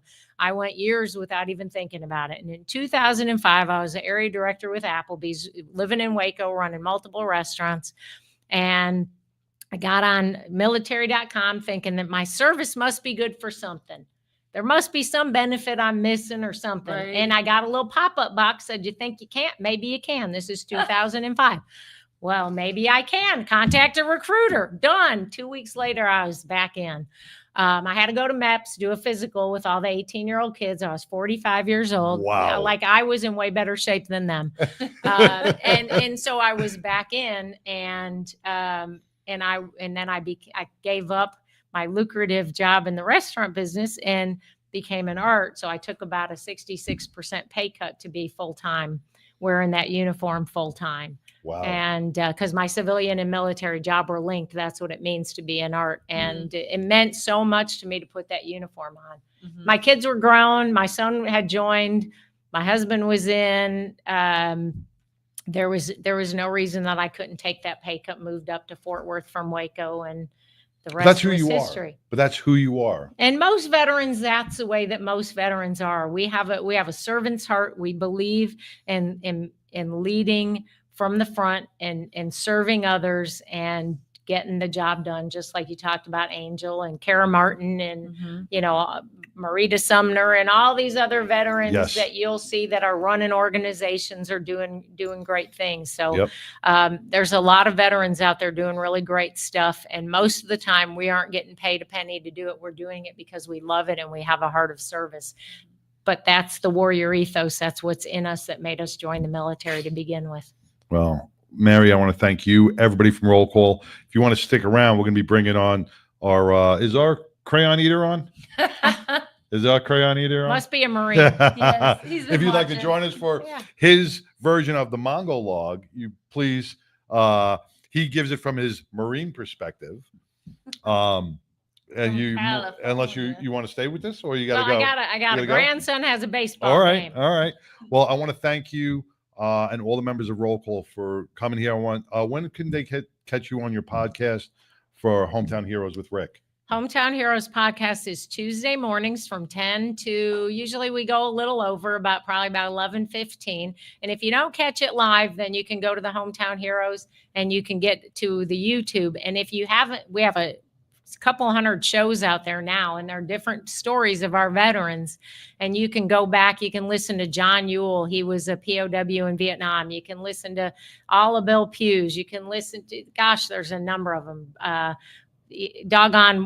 Several World War II veterans, a couple of You also Korea had veterans. I saw last week you had retired Garland police officer Tank. You had Tank Right. with Never Walk Alone Foundation Right. up in Garland. I saw you had Tank on. So it's not only veterans. We do a lot of first responders. It's exactly what it is. because It's they're part of the Hometown family. Heroes. Right. And it's Hometown Heroes. Right. And it's a must because I tell you, I was watching it. You get glued to this podcast. It's not like any other podcast you've ever imagined. It is just so intriguing, and you just can't shut it off. You can't. You and Rick do an amazing job. Oh, thanks. And I don't God say bless you. much. No, you and Rick. But you know what? What's great is you let those guys, you let those Hometown Heroes speak. And when Bill was speaking that day, man, oh man, it was a blessing to just sit there and listen to him. Yeah. It was I a will lot of pass fun. that on to Bill. Yes. Hey, listen, tell him, come on. We'd love to have him on the show. I don't know if we have all that time, but Yeah. Yeah, you'll definitely have to. we'll tell him have only bring 2 parameters. stories, not Yeah. 7. Right. Pick out your favorite 2, Yes. Bill. Take a vote. But we would be honored to have him come on our show and just share with our audience. But if we can't, go to Hometown Heroes, check out their podcast, go onto their YouTube channel. Man, it is a lot of fun. It's better than listening to the news. Go on this, and you can see what's here in Texas, here in Fort Worth, our real hometown heroes. And this way you could say, thank you for our freedom. You know, Mary, thank you very much. It's been a pleasure. Thank you for All having right. me. Oh, This has been awesome. Oh, man, it's wonderful. Yeah. And we are going to support Roll Call 100%. I'm going to bring my father-in-law. I hope I'm gonna so. sign I'll him. be waiting Yes, to see him. yes. All right, we're going to take a quick break. We can hear from a little biker down, and then we're going to bring on Mongo from the Mongo Log. So stay tuned. I was in an accident 12 months ago to the day. I was driving on southbound Santa Fe, and somebody did a suicide left in front of me, and I T-boned him at 45 miles an hour. From that point forward, I don't remember anything for the next 18 days because I was in a coma. She broke 9 bones, lacerated my spleen, put me in the hospital for 21 days. I remember none of it. Biker Down was founded in 2011 after riding several rides over the summer and seeing tragically my friends get injured. And I felt that there was a need missing in Denver and in Colorado for an organization that helped the biker community. As you may know, the bikers are one of the most charitable entities out there. And what we do is provide them a variety of services such as medical equipment, financial assistance if necessary, and a plethora of resources to help them stay afloat during the hardest time in their life, which is their recovery. You know, my biggest hope is that I'll never get another phone call that a biker's gone down. But, you know, that's not realistic. So I think my true realistic dream is that we can help as many as we can help, because it is life-changing for them.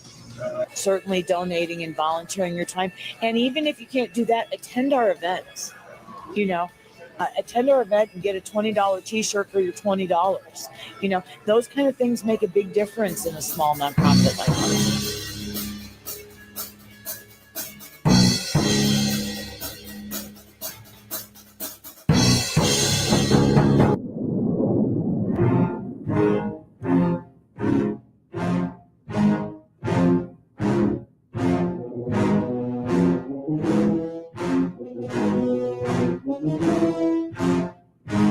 Mongo!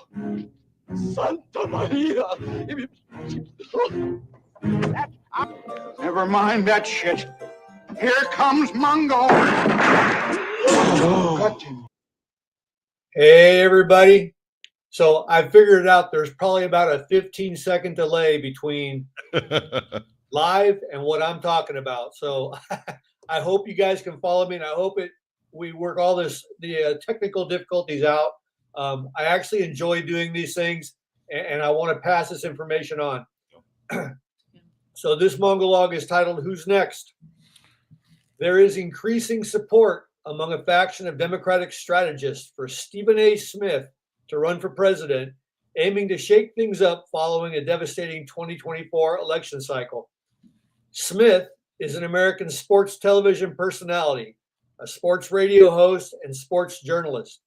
He makes frequent appearances as an NBA analyst for ESPN on SportsCenter and NBA Countdown and the NBA's network broadcasts. Personally, I don't mind having a non-politician running for president. I admire many sports personalities. I can't honestly say that I'd be excited about, say, for instance, Tom Brady running for president. Without a doubt, Brady is the GOAT when it comes to being an NFL quarterback, but that, however, doesn't say a lot about his ability to run our country. I think it's great to have someone from outside of politics making compelling arguments for the Democratic Party. Smith has been a vocal critic of the Democratic Party since former Vice President Kamala Harris's crushing Election Day defeat. For his part, Smith admits he did feel like a damn fool after voting for Harris. If there's one thing that we have learned from the previous election is that different people get their information from different places, whether the information is accurate or not. Right now, the Democrats are looking for someone who will forcefully argue their points and not back down. Although it hasn't been in politics, Stephen A. Smith has made a career of doing just that. He makes cogent, if not obnoxious, arguments when verbally sparring with Sean Hannity when he is a guest on the Hannity Show. I can make sound arguments talking among my friends on many political issues. That certainly doesn't mean that I should announce my desire to be the next president or that I'm even qualified in the least to hold that position. I'll go for president. Yes. Hey, there you go. I'll go for president. It's got to be, it has to pay better than what I do right now. In my opinion, it's cute that some in the Democratic Party are grasping for whatever straws that they can and try to gin up interest for the next presidential election. For his part, at least, Smith realizes that this is just crazy talk. Smith says, I have no business being on this list whatsoever. I'm not qualified. But it just shows how pathetic things are at this particular moment in time. Smith also went on to walk back prior comments regarding his presidential run, stating he does not want to get involved in the cesspool of politics. And that's probably a smart idea. In a more recent Fox News appearance, Smith doubled down on his criticism of the Democratic Party, adding, the fact that I am a named potential candidate for the presidency of the United States, according to a recent poll from the Democratic Party, is the most clear-cut evidence of how pathetic of a state of affairs that exists within the Democratic Party. And I'll just add that right now he's running at about 2%, which is probably a little bit ahead of where Trump was running when he first started talking about running for president. So it's not without a possibility that he could actually be the president. Smith himself argued that observers shouldn't be considering him as a candidate now. The fact that they have, however, speaks to the state of the party and the current no clear-cut leader. It's not that every leftist hates America. What the leftists that I do know actually hate is President Trump. They hate his vulgarity, which I find to be a bit hypocritical because it's not like they are all saints and never use offensive words. America is not used to politicians that speak from the heart.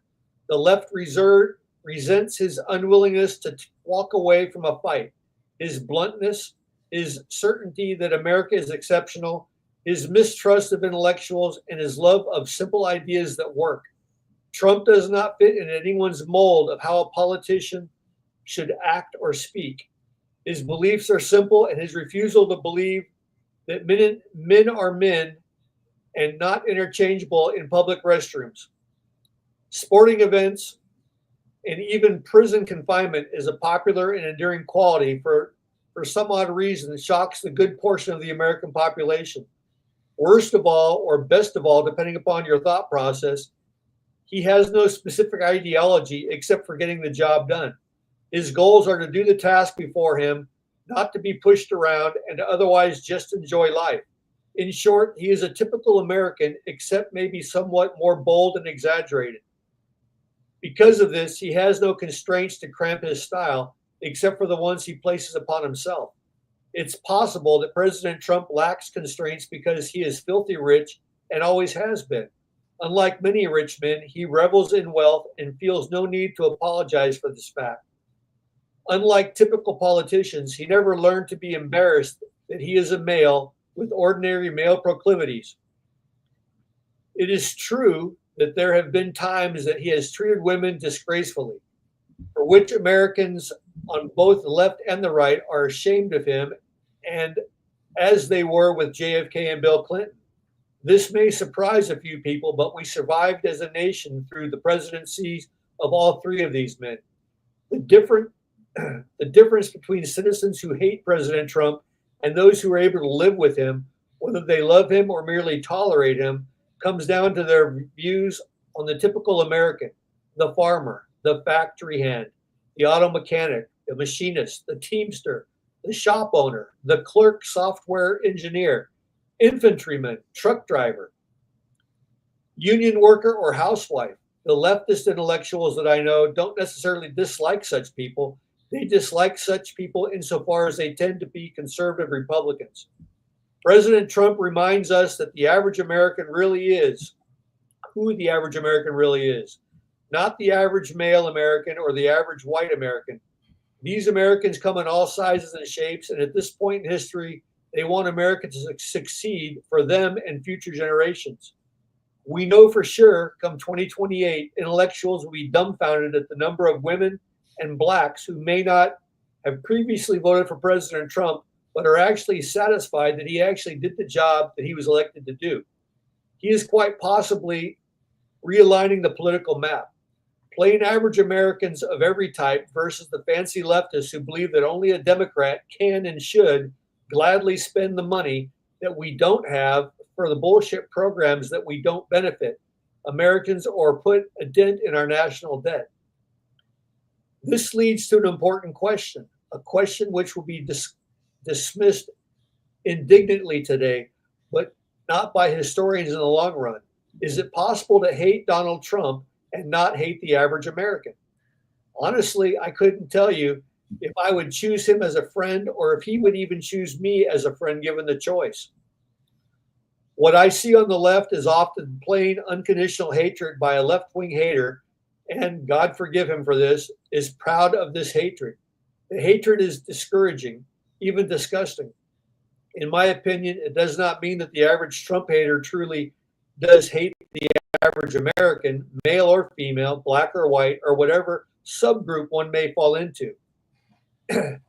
If one supports President Trump, then they are locked into a small box and rejected by the left as uninformed and ignorant voters.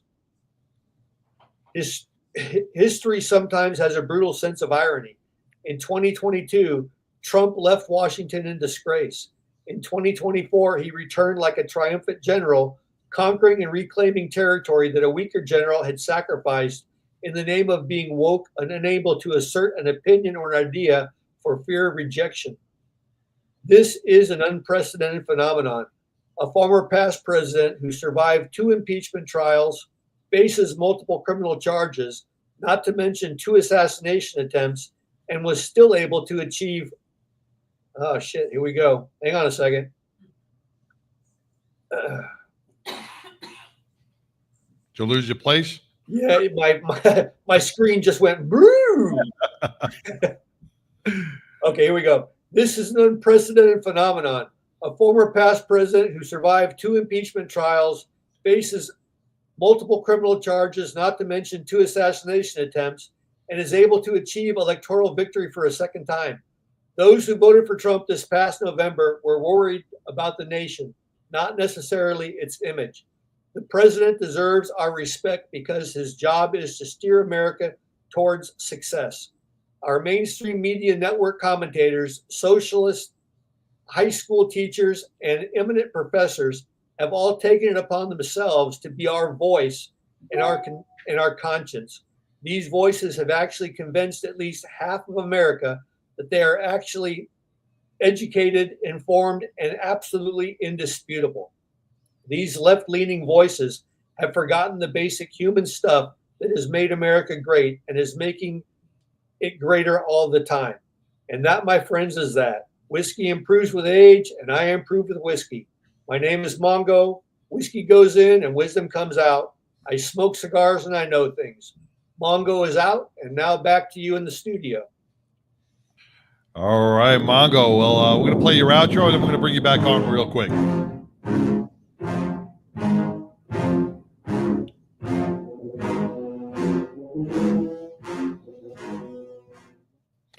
Hey, Mongo. That was, informative. It was great. I enjoyed it. I do have to pick your brain on one thing. Did you watch the speech last night? I did watch the speech. What was your take on the honorees that President Trump had brought to the speech?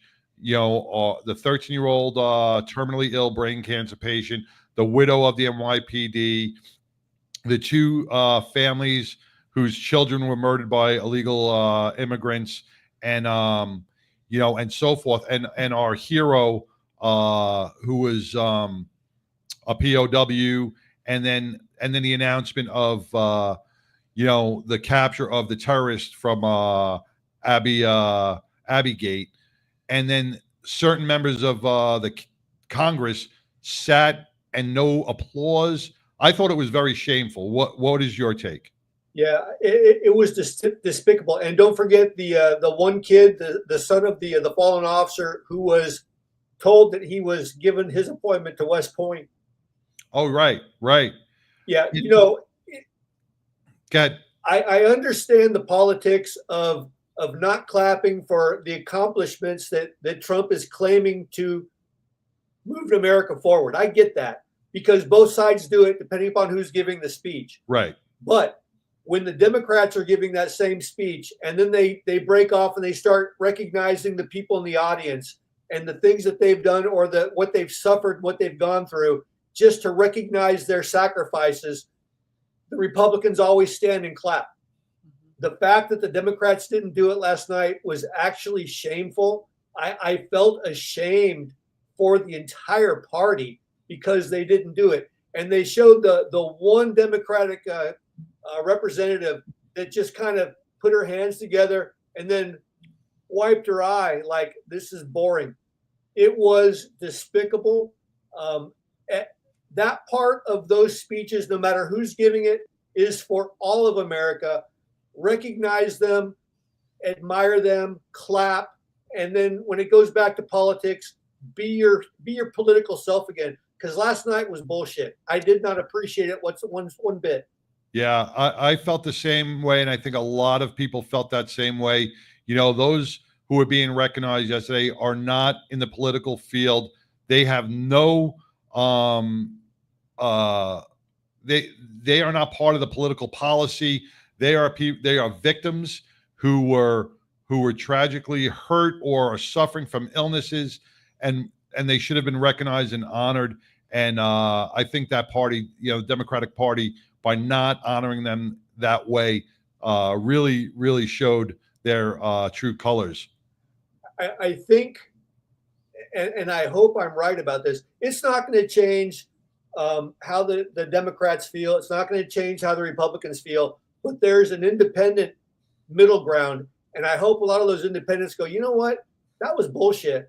And I hope they go, you know what? I'm going to have to really evaluate where I put my vote in 2 years, because so next, and I posted this on Facebook because I got into an argument with one guy about this. But next year, when President Trump does his State of the Union address, I think they're going to be a little more human. They're going to do the same thing. They're going to send their hands during most of his speech, but when they start recognizing people, they're going to clap, because elections are coming up the following November, and they know this, and they want America to forget. I'm not going to let America forget. I'm going to keep reminding people throughout the year what they did and how they act, because the fact that they acted like that is childish. I don't care if it's a Democrat or not. Vote that person out and put another Democrat in there. At least put a patriot in there. Right. You know, Yeah, I'm not a huge fan of, and I can't think of his name right now. The senator from Pennsylvania, the guy that the bald guy, like Uncle Fester, the dude that actually had the stroke, but now he's actually. Oh yeah, Fetterman. I would like to see that dude move on, because that guy's obviously, he's got his brain back. He may not dress appropriately, and I can't fault him for that because I don't own a suit. But he is probably the voice of reason in the Democratic Party right now. And that dude went through a brain trauma where he couldn't even talk for about a year, and now he's the voice of reason. Yep. It's crazy stupid what's going on the left right now. Yeah, it's once again, just be humanity is what the goal is here, to bring both parties together. But it seems like certain people don't want that to happen through their own hatred for our president, and that is very shameful that our families that are being honored have to deal with. But once again, man, I want to thank you for bringing your views, Mongo. Today was great, and your internet connection is amazing now. You didn't skip one time. Very good. I'm glad it worked out. Well, I appreciate the Mongo and the Mongo log, and thank you, man, all the way from California for your contributions to the 99, brother. Thanks, everybody in the studio. I will talk to you all later. All right, brother. Take care. Stay well. Thanks. Mongo with the Mongo log and his perspective. He brings in, he gathers facts from all different news medias, and then he, if it's a Republican that's wrong, he'll call him out. He's not beyond calling out each party, but he brings in his perspective, which a lot of Americans all have that same perspective, and he just kind of puts it into layman's terms. Yeah, he's sitting in California with a cigar in his backyard. Oh yeah, retired. Yeah, he's got nothing to do but he's sitting in the most democratic state out there, and that's what he brings upon us. So, his contributions are fantastic. Your mom chimed in. Trump is awesome, and his cabinet, as she's doing shots off a 21-year-old body. Probably get another tattoo. Get another tattoo. You look a little disdained. Are you mad that you didn't get a tattoo? I'm kind of overdue. Yes. You're overdue? I'm overdue. You're gonna go get some ink therapy? I am. I need some. All right. I need some. Get some ink therapy. Well, speaking about ink therapy, if you've seen on my feed that somebody was texting, Prison Break Tattoo over in Houston. If you remember Prison Break Tattoo, they were on A&E. They have invited the 99 to come down, supporting a child who is battling cancer, and an honorable female officer. I don't remember her name. I don't have it in front of me right now, but she was an officer who was shot in the face during a car stop. She was shot multiple times, I think. Still was able to run these guys down and capture them. Wow. Yeah. And they want the 99 to come down there and honor her at Prison Break Tattoos. So I'm waiting for that's part of the Thin Blue Line, LEMC and Foundation. And I can't wait to get down there and maybe get some ink at Prison Break, because they are a well-known, they've, like I said, they had a show on A&E, and they got this big electric chair in there, and it's pretty cool. So we're gonna maybe shoot down there. Once I get the dates, we'll just shoot down there on a Sunday and shoot on down to Houston. But if you're in the Houston area, man, go to Prison Break Tattoo. Get some ink, man. Get some patriotic ink. Get some comic ink. Get whatever type of ink you want, but go to Prison Break because they got the best tattoo artists out there, man. They do. I like it. You like it. So I like it. All right. So, wow, what a show, huh? What a show. I know. What'd you think? Well, yeah, it's always great. It's always great. It's always great. So, you want to recap on anything before we close up? I guess we're still we're planning our big old Pinups and Pistons coming up May 3rd. We're still looking for vendors.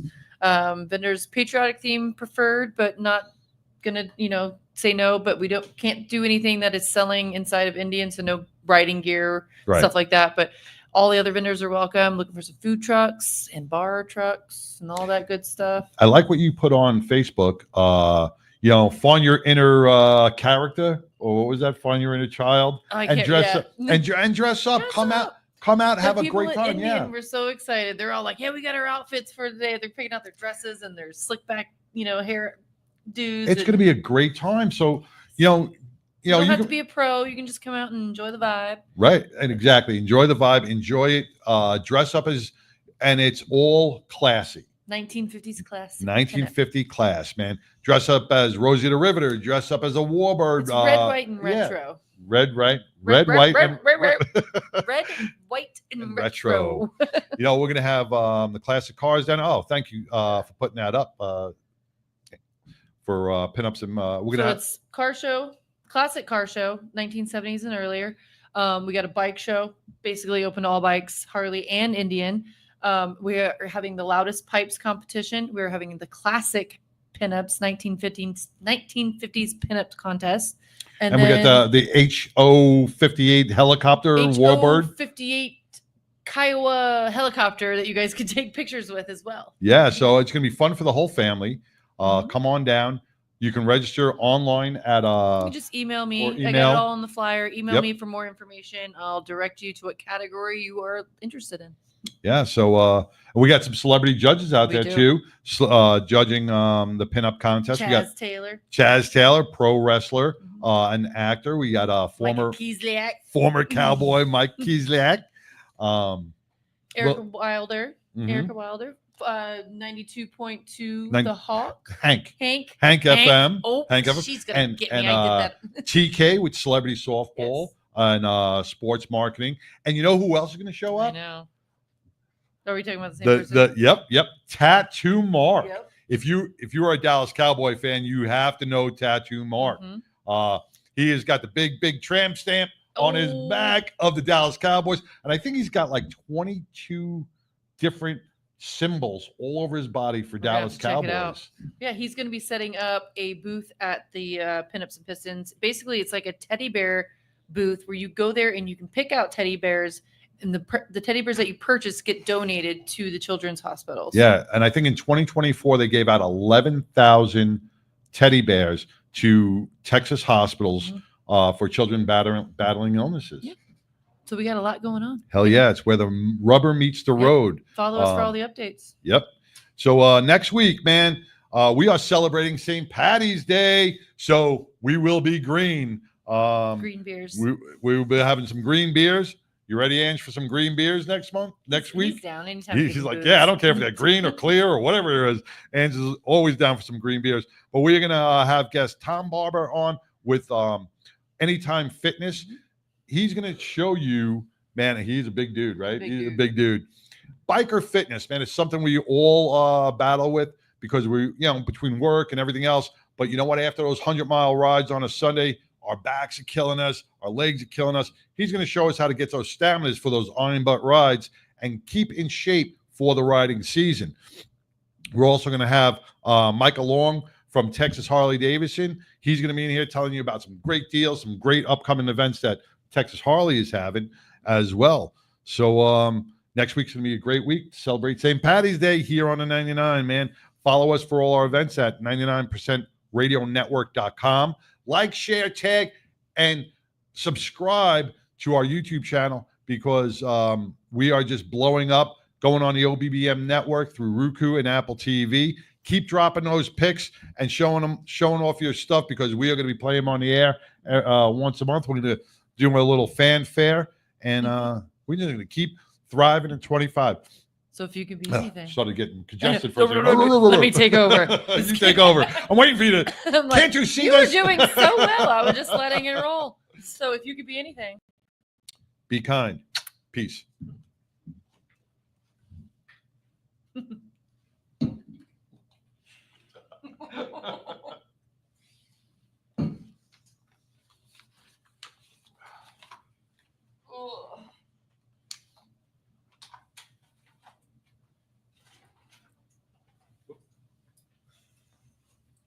Can't find the outro.